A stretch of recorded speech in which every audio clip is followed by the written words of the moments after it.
Just because we are in the church, it doesn't mean we have it all figured out. Oftentimes we refer to the church as the same thing as a hospital. Everyone who's in the church are dealing with something and they're seeking God's help with something. And unfortunately, we are seeing a rise in divorce and the number of divorce that is happening in the church. And with that also, we are seeking help. We are seeking God's presence to help with this epidemic.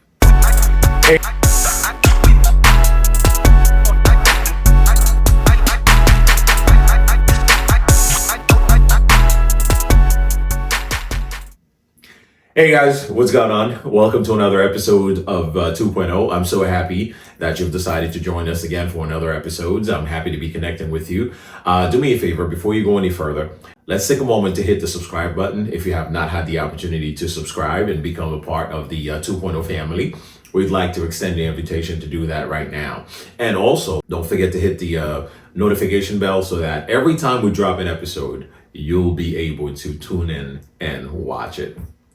So we've been talking about the divorce epidemic in the church for the past couple of weeks. If you made it this far in this series, I want to thank you so much for sticking with us and for coming back for the conclusion of this series. We're still going to be talking about divorce and marriage. I do have a couple more guests lined up on the same topic, so make sure you stay tuned for that.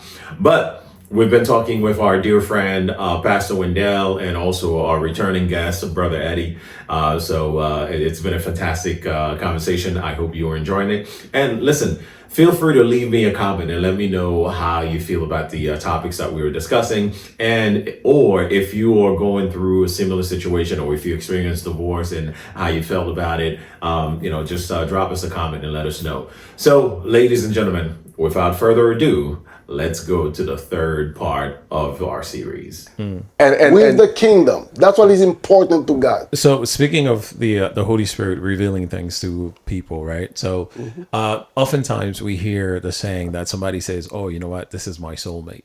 So do you believe that the Holy Spirit could actually tell you, say, this person is your soulmate? No. Well, even before we go there, do you actually believe in the whole concept of soulmates? I don't believe in that. No. Listen to this. If I have believed the way Pastor Bill is right now, I've not been the holiest person on the planet. I'm going to say I'm not the holiest, but I've always been at the foot of the cross serving my God. Okay. I will never blame God for not telling me, don't go there, don't go there. Because I don't believe it this way. Right. I don't believe this way. I'm not going to blame God. People who believe this way, just like that, they leave the gospel. They lose their faith. I'm not going to lose my faith over that. That God, why didn't you tell me about that lady? And I know I've already been serving you. I will never say that. Because I don't believe it like that.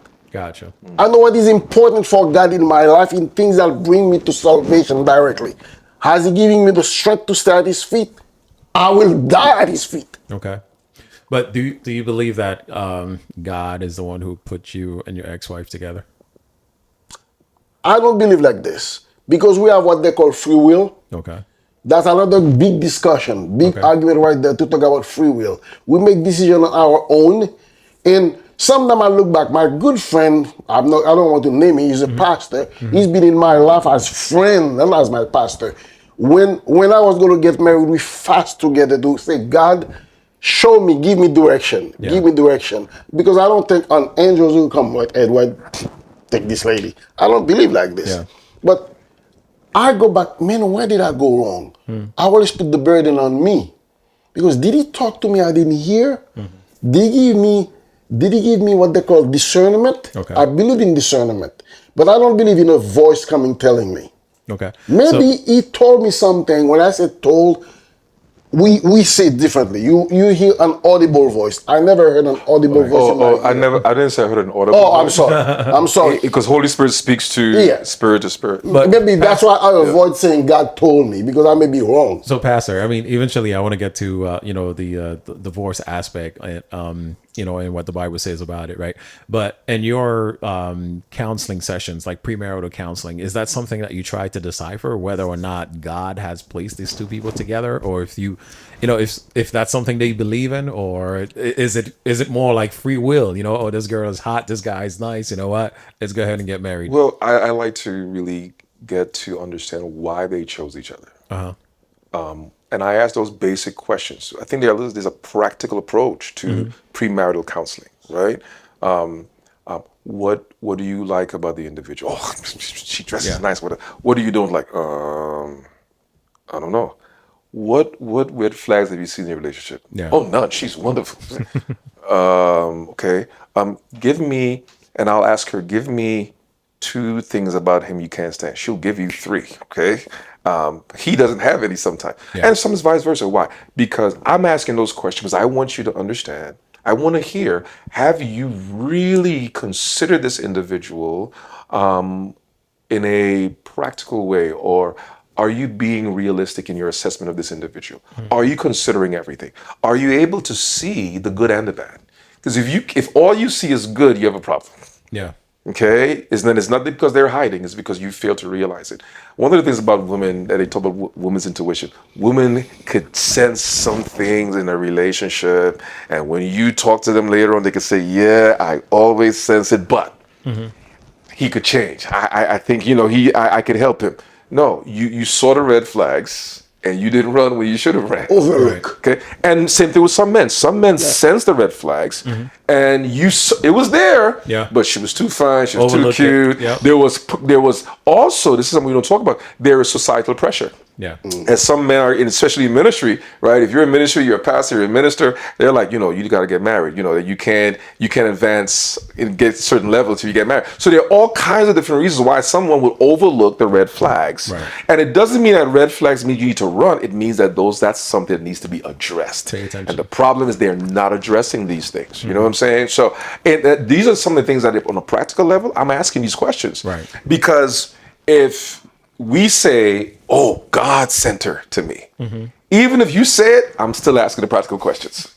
Have you done your homework? Have you really studied this person? Right. How are they with money? How are they with how they were respecting you? Okay. What happens when someone is late, or what happens when someone offends them? How do they act? Yeah. Do they blow up? Yeah. Stuff like that. Yeah. Because if they're gonna blow up with them, they're gonna blow up with you. course. These are some practical things to really ask people that we don't think about when need we're to dating know. someone. Yeah, and you you need to know. need someone to ask the hard questions. Right. So if a couple in premarital counseling, these are the things we go through. And we talk about how do you deal with conflict. We talked about how do you view sexuality. Yeah. You know what I'm saying? We talk about how do you view God.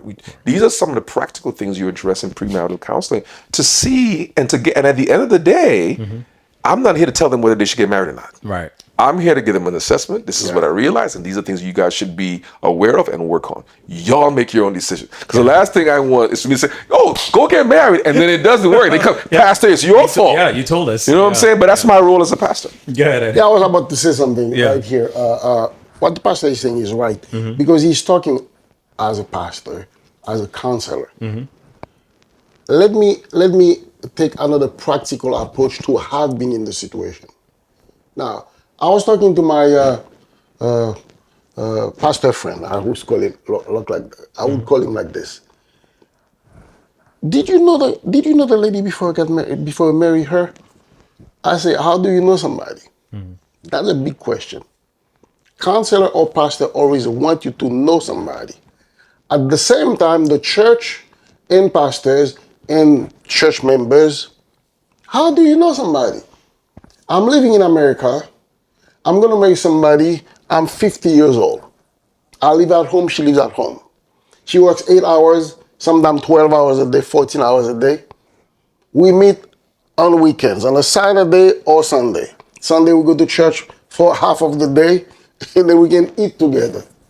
All right. And I'm at my best behavior. She's at her best behavior. Okay, let's say we do that for 6 months, 8 months, a year. How much do I know about that person? How many conversations we gonna have, right? How much can you know about somebody in 2 years, seeing her Friday, Saturday, or sometimes Saturday, Sunday. Yeah. I mean, For 1 hour, for 2 hours. How much can you say? How many questions can you ask? well, You can.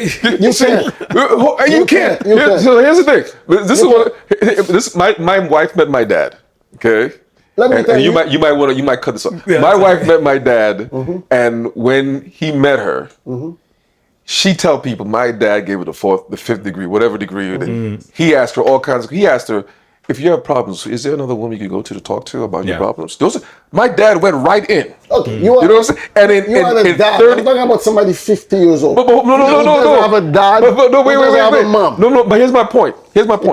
My dad met her in 30 minutes. right. And in 30 minutes, he was able to get that information out of her because he asked the right questions. And I think if we could sit down for an hour at dinner and be talking, we could ask a lot of things in a conversation. Oh, yeah. No, listen, hold on one second. Sitting at dinner table with somebody, I'm talking about blah, blah, blah, blah, blah. There are things in the person, even if you ask questions, you can never know. No, you can know somebody more, like even after living. Listen to my ex, after living with her for 10 years in the same house, about 11. I can say I know her about 20%. Living in the same house with her. Because I was never given a chance to enter that door. If I ask the wrong question, I don't want to talk about this. Yeah, it shuts it down. So I would agree to both sides, right? So yeah, I understand with the limited time that you spend together, it's kind of hard to know to know someone. But to Pastor Wendell's point, there are certain questions you can ask. You'll get some information, right? Agree. And then to your point too, it's like you probably will never know someone 100%, right? Especially. So when you do get married and you start living together, then you start seeing, hey, the person leaves dirty dishes in the sink, or they leave their socks on the floor. They do this. These are things that you wouldn't have known during the courtship, right? Of course. But I get that. So you will, you're never gonna know someone 100%. But at the same time too, I think you will know enough information during the courtship by asking the right questions in order for you to decide and say, you know what, yes, I do want to take it further, or no, this is it for me. I'm not going to take it any further. I have friends who says that, they go out with this person, the liberated women in America, the person is educated, have a professional job, and then you see, do you cook? No, I don't cook. All right. Red flag. Red flag.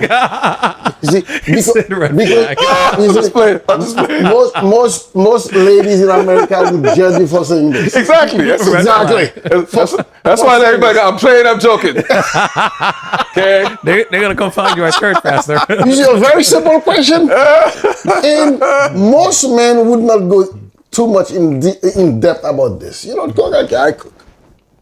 Expecting if somebody loves you. Maybe sometimes. Yeah. You're not gonna marry somebody who's gonna be your maid. Mm-hmm. But I love you. You love me. Yeah, you love me. I can do an omelet for you Saturday. Mm-hmm. On a Sunday, rarely. You can do something for me. You don't have to be a cook. And I love you. I will eat anything you give me. Mm-hmm. And then you get married. You find out. I'm cooking for you. I'm cooking for you. I'm cooking for you. You never have the intention. It's like, you like this. Why don't you learn to do it? I don't need to. You know how to do it. I said, but you like it. Why don't you learn to do it? You do it. I said, well, when are you going to do something for me? Never. So now, be sincere. When I was married, listen to this. When I was a child, I was the only boy from the Caribbean. In Caribbean, men don't cook, period. Mm. Period. In the Caribbean? Yes. Yeah. No, from I'm truly that. We cook.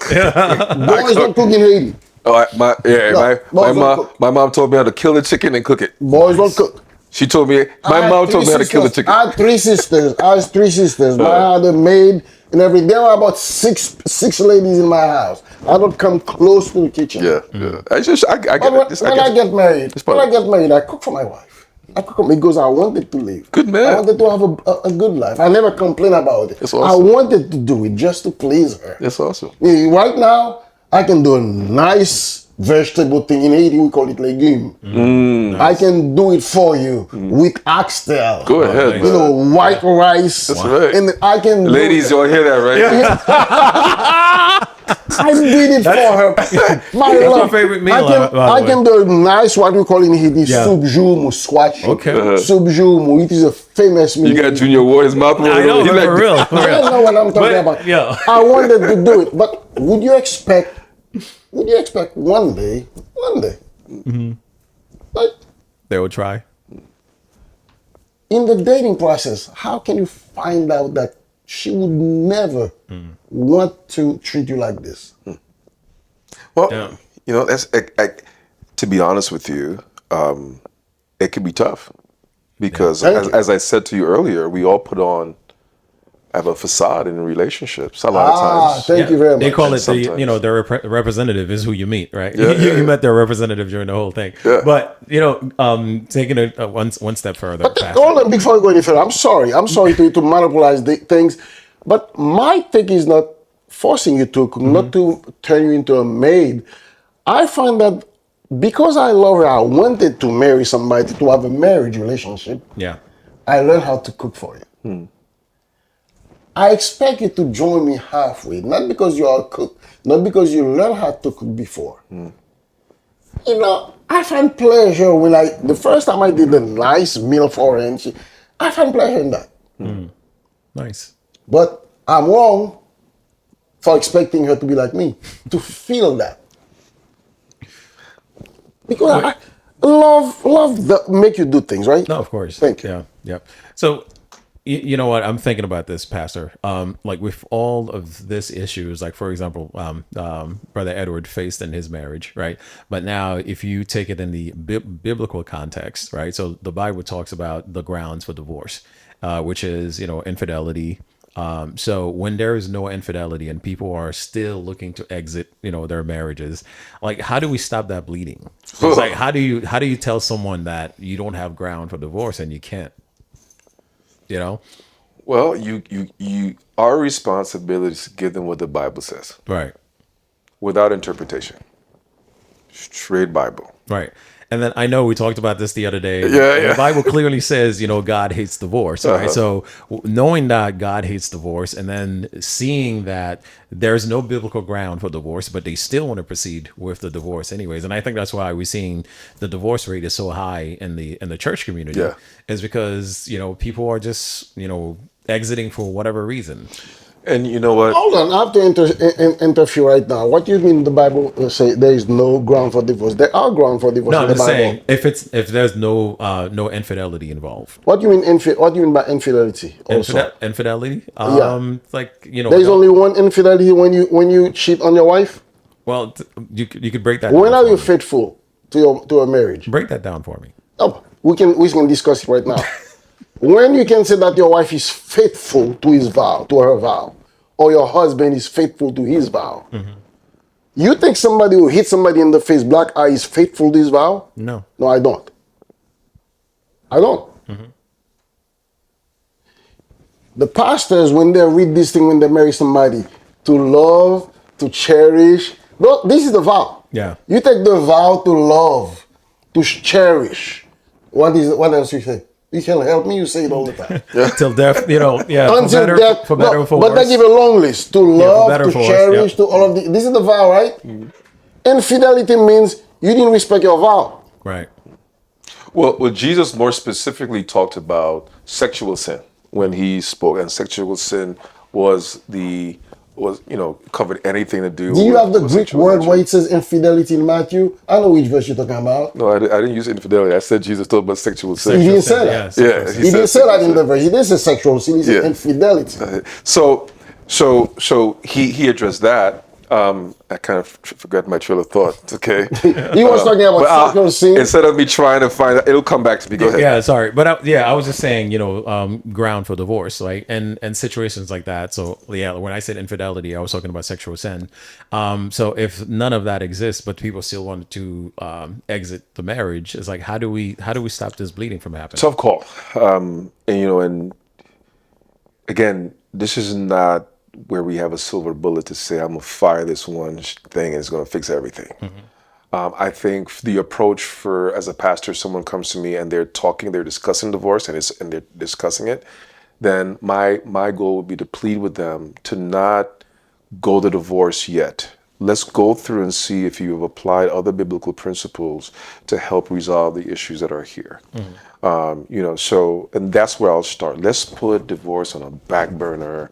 Let's not talk about that yet, because I heard someone say something. I may butcher this, but basically what they were saying was in regards to sexual sin, it should not be the one thing to say, oh, you did it, we're done. But it's one of those things that if it occurs, then it could be something that could lead to divorce. For instance, so my point was, when I listened to that person speak, what they were saying was that if infidelity is involved, it doesn't mean you walk away from the marriage. It means you go through the process of discussing prayer, forgiveness. Is the other person repentant? Are they sorry for what they've done? And this is what you would discuss in the counseling session. Are you sorry? And a lot of it could be the woman who cheated, the man who cheated, but is the person who cheated, are they repentant? If they're repentant, let's work on that. Yeah. You know what I'm saying? If they're not repentant, it's not going to go anywhere. Got it. Because this man is going to say, you know what? Hey, or this woman will say, you know what? I really don't want you anymore. I want to go to the other person. Gotcha. Well, ladies and gentlemen, this is the last part of our discussion of the divorce epidemic and the church. Like I said, we're still going to be talking about divorce. We're still going to be talking about marriage. So that topic is never going to go away. So we're still going to have some discussions. As I said before, we do have some more guests lined up that we're going to be talking about it. So make sure you stay tuned for that. So listen. Divorce should not be the go-to solution for any challenges that you're facing. Yes, divorce should not be the first option that you consider when things are going wrong or when things are not going the way you expect in a relationship. Now, I get it. There are situations that warrant divorce, right? Domestic abuse or infidelity if you decide to leave. But I know there are people who opt to work it out through infidelity. So if that happens and you feel like you have the strength to work it out, I encourage you to do so. Because listen, the reality is marriage is hard. And so is single life. I know a lot of people have glorified single life, especially in nowadays, it's more so the women. We're like, yeah, I don't need a man, I'm independent, I can do everything by myself, so I don't care, I got this. Listen, at the end of the day, when you lay down at night, you're in the bed or you're in the house by yourself, you do feel the need for companionship. So being single is hard. Being married is hard. So I encourage you to work it out. I encourage you to do your due diligence, to do whatever is necessary to work it out. Seek help. Seek outside resources. Talk to friends. Talk to people. And by talking to friends, let me make this point. If you are married, you need to limit the number of single friends that you have around you. You need to limit the type of people that you share your issues with, your marital issues with, especially with single people. All right? Because they're going to try to get you to join their single club, right? But like, man, girl, you don't need to put up with that. You don't need to put up with all of this, man. Come on. Listen, how long are you going to stay in this, being unhappy? So limit the number of people you allow into your relationship. And number two, do not compare your relationship to others. All right. Do not compare your relationship to other people. Everybody's relationship is different. Everybody's goals for their relationship is different. So just because you see, this couple doing this thing and they, it's working for them, it doesn't mean if you start doing the same thing in your marriage or in your relationship, it's going to work out for you the same way. No. Just follow the path that God has for you for your relationship. So again, like I said, it doesn't have to come to a divorce, and divorce should not be the first option that you consider when you're facing challenges. As you know, ladies and gentlemen, I am divorced, but I don't promote it. right? I always encourage people to stick it out and try to work through it. So if you do find yourself in a situation where you are going through a divorce, I'm sorry, but just know it's not the end, all right? If you can work it out, work it out. If you need help, seek help. You don't have to do it alone. Well, ladies and gentlemen, we made it to the end. So thanks again for sticking with us. We appreciate it. And don't forget, live every day as if it is your last day, because one day it will be. Thanks for watching 2.0. I'll see you next time.